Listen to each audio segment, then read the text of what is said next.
rental homes. Aloha, my name is Tamara Paltin. I'm the representative for West Maui. And basically, I didn't really know about the plan of this meeting or the topic or anything. I didn't have anything to do with scheduling it.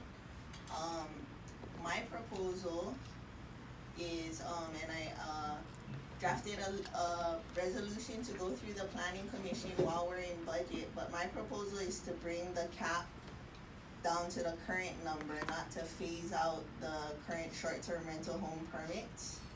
And so the plan for that is for it to go through the Lanai and Maui planning commissions while we're in budgets, get their feedback on it, and try to take action when we get out of budget. So whatever the numbers are, just to cap it at that. I don't have any plans to phase out short-term rental homes altogether, so this was kind of a surprise when folks started emailing me. The other part of it is that I think that we need to look at short-term rental occupancy and the entirety of the situation before making other kinds of little decisions. So the other legislation that I'm pursuing is to try and get a number, like a registration process for all the lawfully permitted short-term rental units. Right now, when people see on the online ads that only certain ones have permit numbers, they think the ones that don't have permit numbers are illegal. But the truth is there's thousands and thousands of short-term rental occupancy units that are legal without a permit. And that includes about 6,833 properties on the Minatoya list. So I might be a little bit off, but I think currently there are 224 legally permitted short-term rental homes. So to me, it doesn't make sense to talk about this 224 in kind of a vacuum without looking at the bigger picture. I feel like we need to look at the whole entirety of the amount and then kind of decide where and when we want them.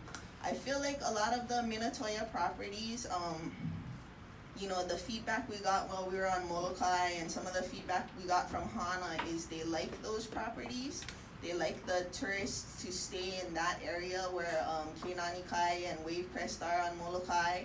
They don't want them in their neighborhoods. For West Maui, my personal experience is I knew a lot of people that lived in those Minatoya properties, the apartments. And then when that was codified in 2016, I heard a lot of folks say, oh, I've got to move because my owner is turning into a short-term rental home.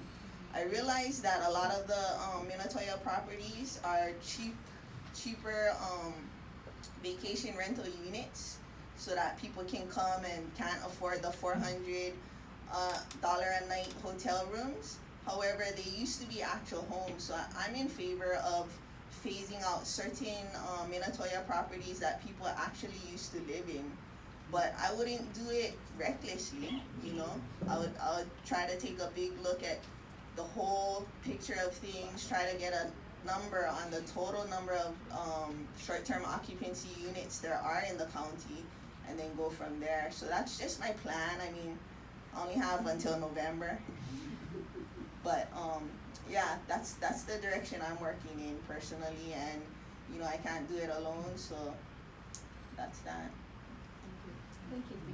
Okay, questions? Two questions. One is, if you were going to expand the bed and breakfast definition, so those of us who fit that, do we have to apply all over again?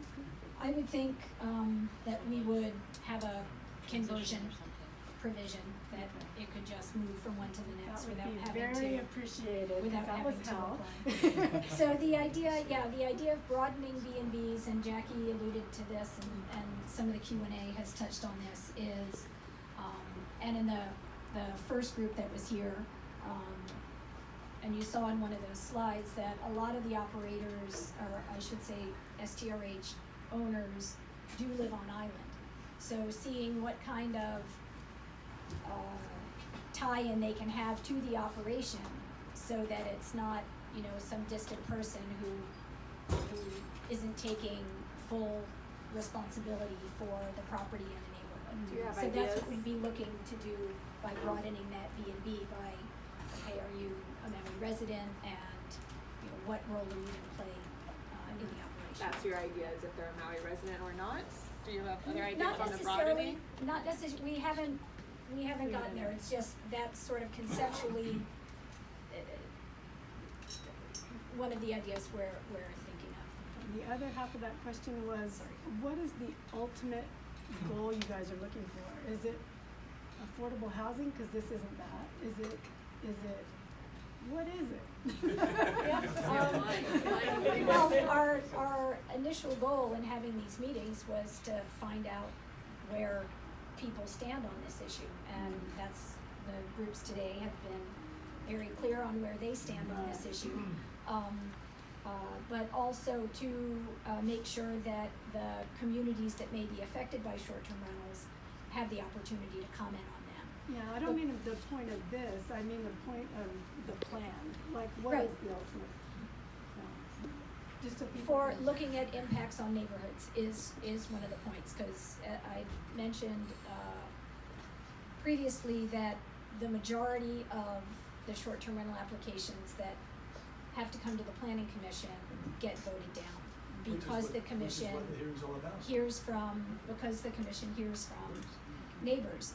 But the notification, as you know, goes to the property owners, not necessarily the residents. And so the residents find out, they don't get notified, they find out and they come out. So trying to figure out how to, have more notice so that the neighbors who may or may not be impacted have a chance to come in. And once it get approved, have support from the neighbors, so certainly not all of them are opposed. So isn't the process already in place for that? I mean, cause you have to go through the commission and council and your neighbors can complain and so. Well, it seems there are specific triggers for commission review, and that's, the recorded owners and lessees, a certain percentage of them have to protest, and that doesn't often get triggered.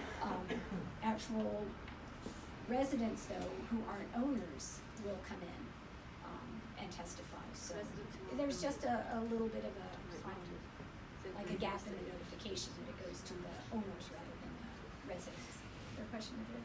Do we need to apply for this permit if we're renting camper cars, camper vans or RV style?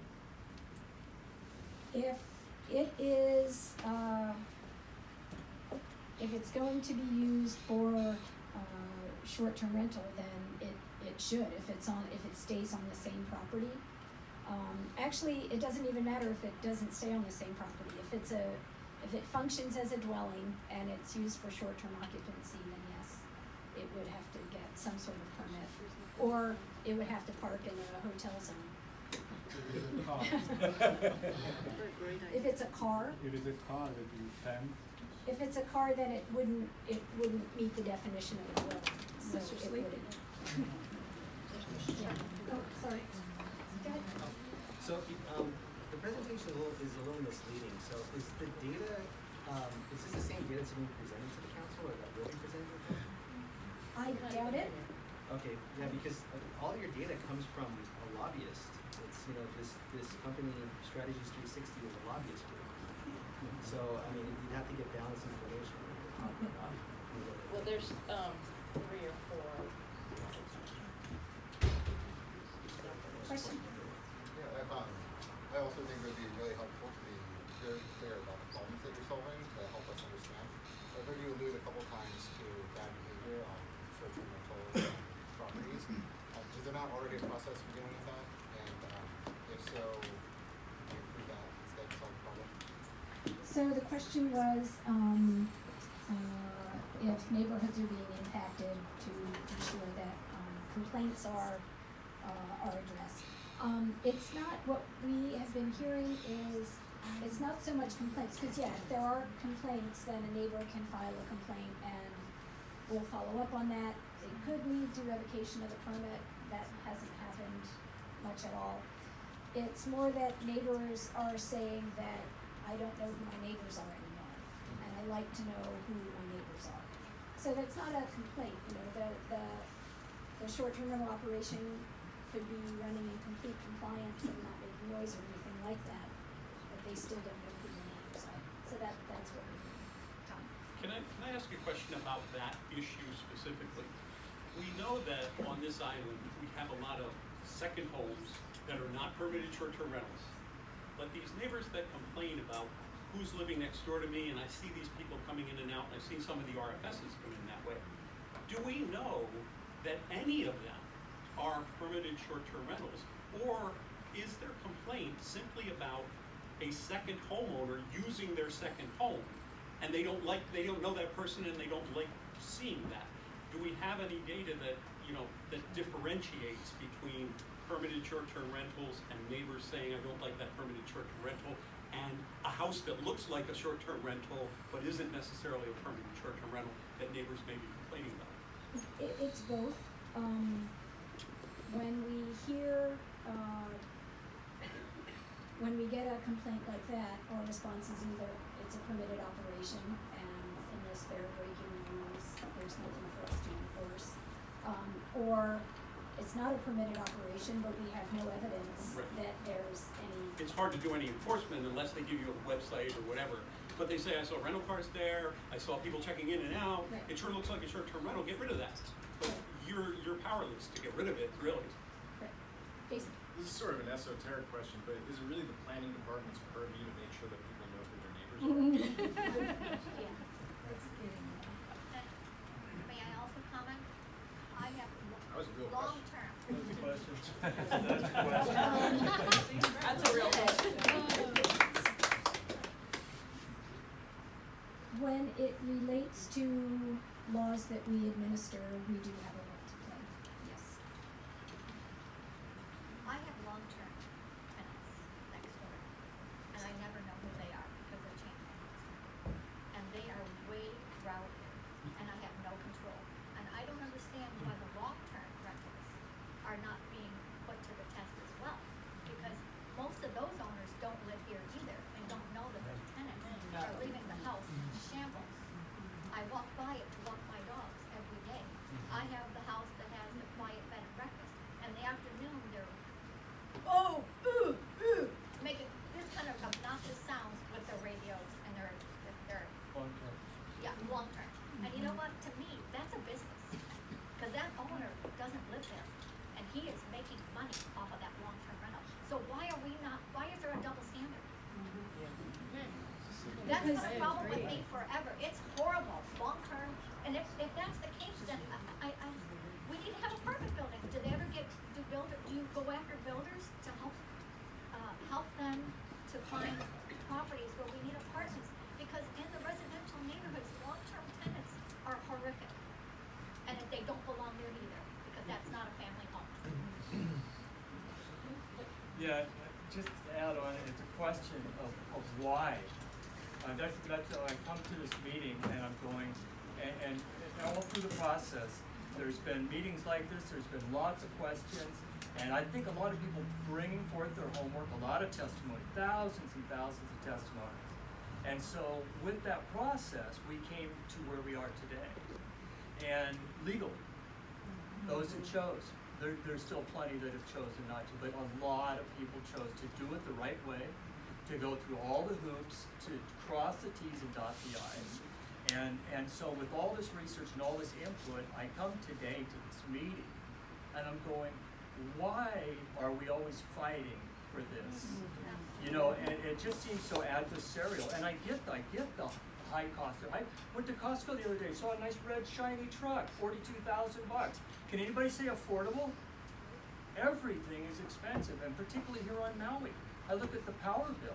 I mean, we go on and on and on with the expense. Eliminating all of the short-term rentals is not going to make housing cheaper. We know that. We know that. Maybe make some more stuff available, maybe. You know, but I think we're really throwing the baby out with the bathwater here. We've got, I think, a pretty viable business that's part of this industry, and we watch our P's and Q's like a hawk in our neighborhood. I've got some permanent residents. They like to ride their motorcycles up and down the street at 80 miles an hour. Don't even have a plate, don't have licenses or motocross bikes. And the rest of the people in the hood know it too, because we take our walks. I got another neighbor down there, there's 14 trucks in his driveway. He has a landscaping business. So when you talk about residential, and that's where residents live, wrong. you know, and another, so I'm just, Did you have a why? question? The question is why? Why are we coming full circle back to this again, this issue, when I thought all of this was discussed years ago, and it went forward and permits were issued, now we're going backwards, so why? Okay, there are a couple of reasons. One is, because when the bill was passed in 2012, one of its objectives was to bring all of the illegals into compliance, to have a process for the illegal short-term rentals to come into compliance. And we're still seeing quite a number of illegals, and so we How wanted many? to. You know how many? There are, a couple of hundred.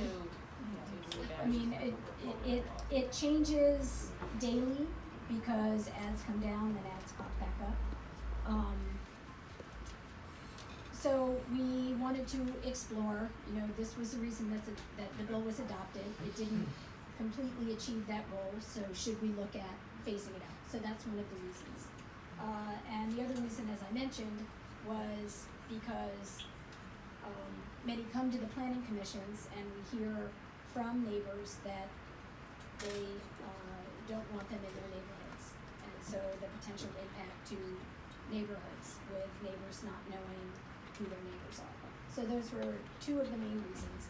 Another is because the council has passed the bill to do this on Molokai already.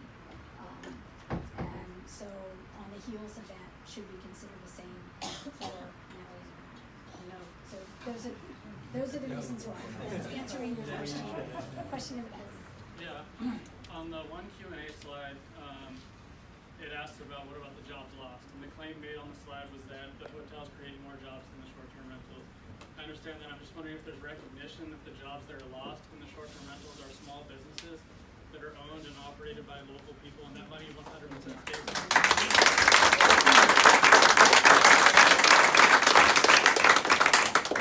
The jobs created by the hotels are hourly wage jobs that profit ultimately rich people that don't live here and don't spend it. Amen. I had a question going back to enforcement of the illegals. I went to the Paia meeting about 6 months ago, I guess it was, that we were at that Paia community center meeting. You were there, and seemed like the consensus was that the enforcing that fine had basically not really happened at all. It was a failure that hadn't been able to enforce any fines to illegal rentals. So sounds like you have a new contractor now. And I remember the last contractor, the bill was like $90,000 or something. It sounded like that was kind of a failure in enforcing or landing any of those fines. So are you landing any fines now? Have you fined any of these illegals? Have you made any money there? We have levied the new fines against a handful of operators. We were able to start doing that. A handful is 5 or? Yeah, even though the charter was amended back in 2018, we had to amend the county code and we had to amend administrative rules. So we were not able to start assessing those fines until the end of last year. Okay. And so it's only been a couple of months that we've been assessing that. And we have assessed a handful. I don't have a firm number. I would say fewer than 20 for sure. Okay. But they have appealed, and so that needs to go to our Board of Variances and Appeals and run its course. If we end up prevailing with the Board of Variances and Appeals, then the violator will likely file an action in court, and so that process has to run its course too before we can collect. Okay. So no one has turned around and written us the check for $20,000 yet. Right. Okay.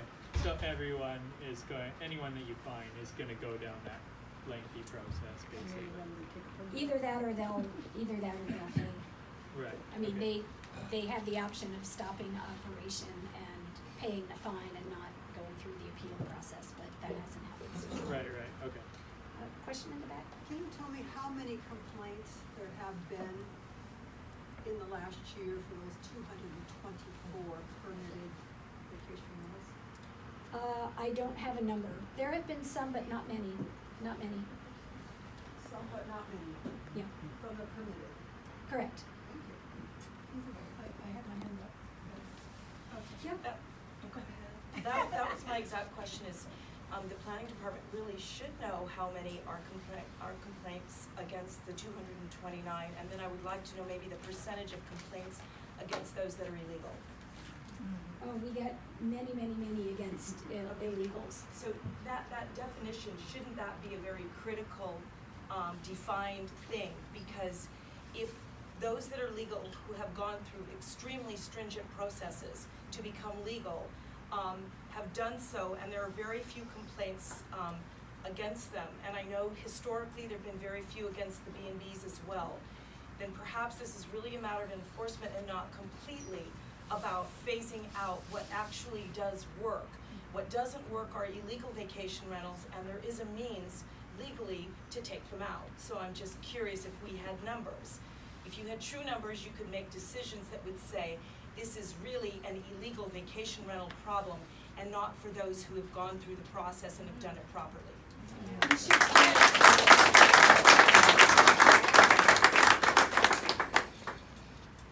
Okay, I go ahead. Hi, my name is Audrey Antone, and I have a legal vacation rental. I've had it probably for about 6 or 7 years. I'm licensed in upcountry Maui. I'm licensed on land that has been in my family for 50 years.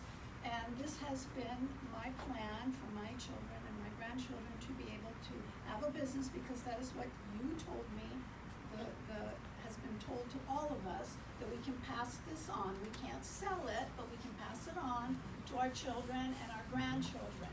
So with that information, I went ahead and invested probably everything I own, gone into the hole, moved out of my own home, and set up an incredible vacation rental that people love and people come to and people thank me, and they eat in Makawao, and they go to Kula Bistro where I send them, and they go to Mama's Fish House, and they are so happy that they have this resource to come to.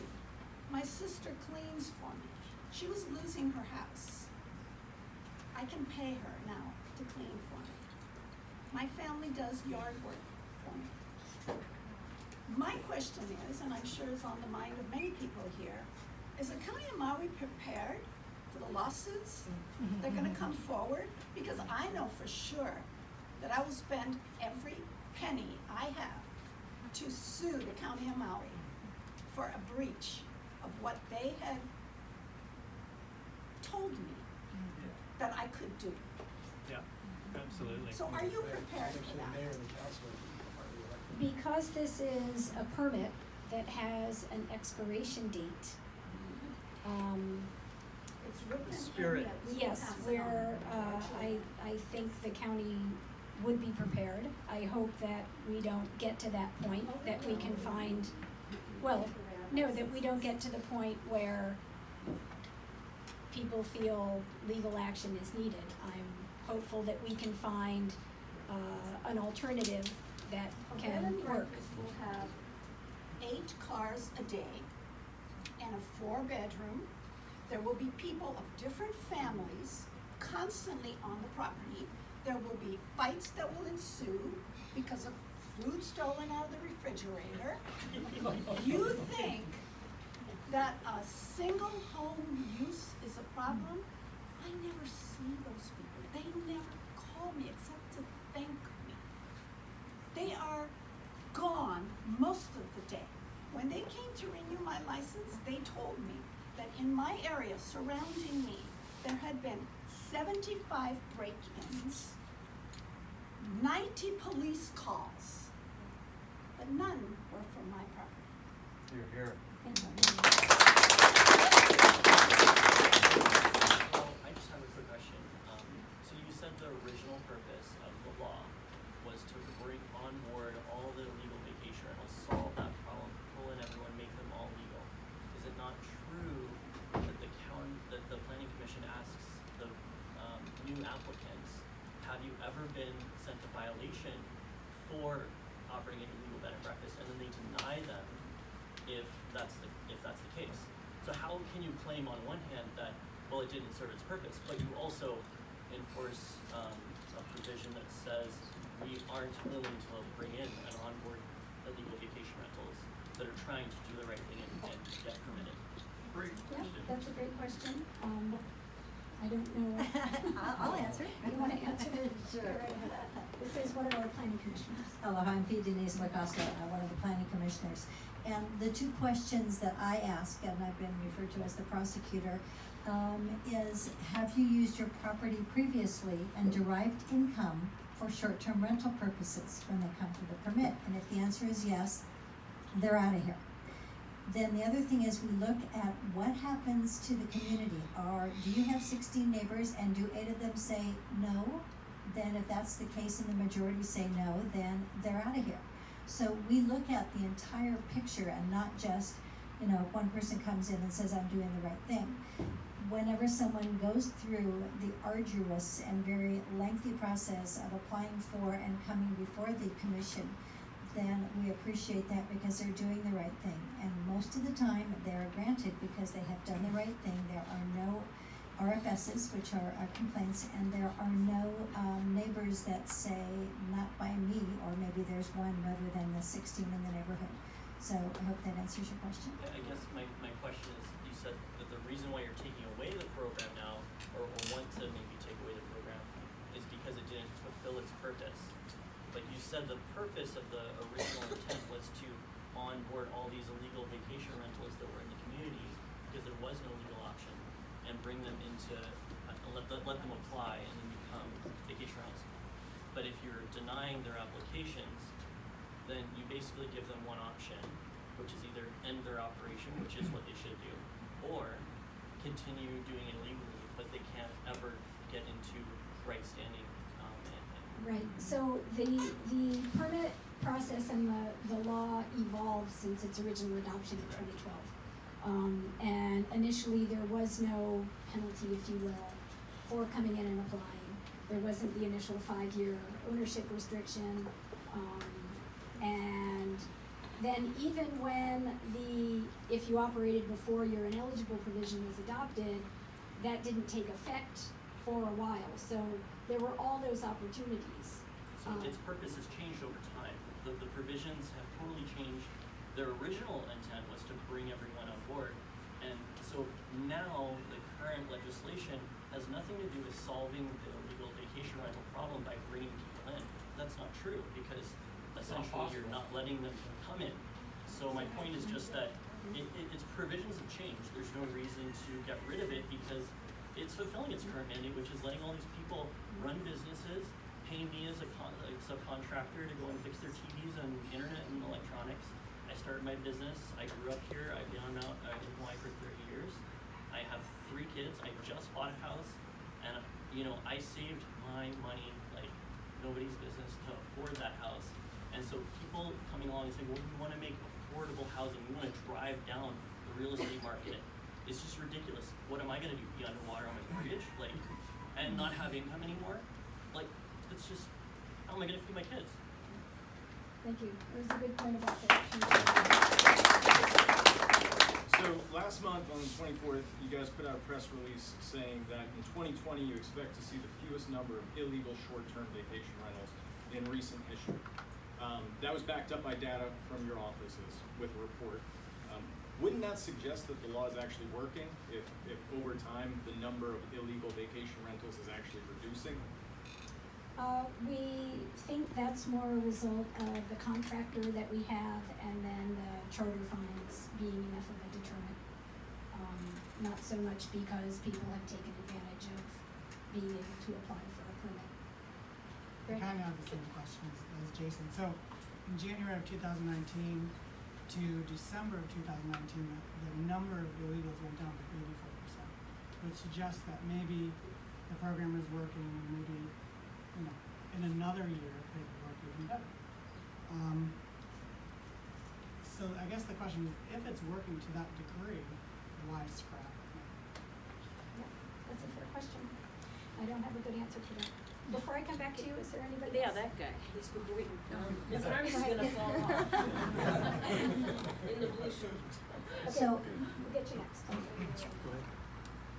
My question is, these fines have been levied by the people who are breaking the law. and they appeal, and then they go to court because that's the American way. Do the operations cease and desist, or do they continue to operate and continue to get all of the income while they're to the county?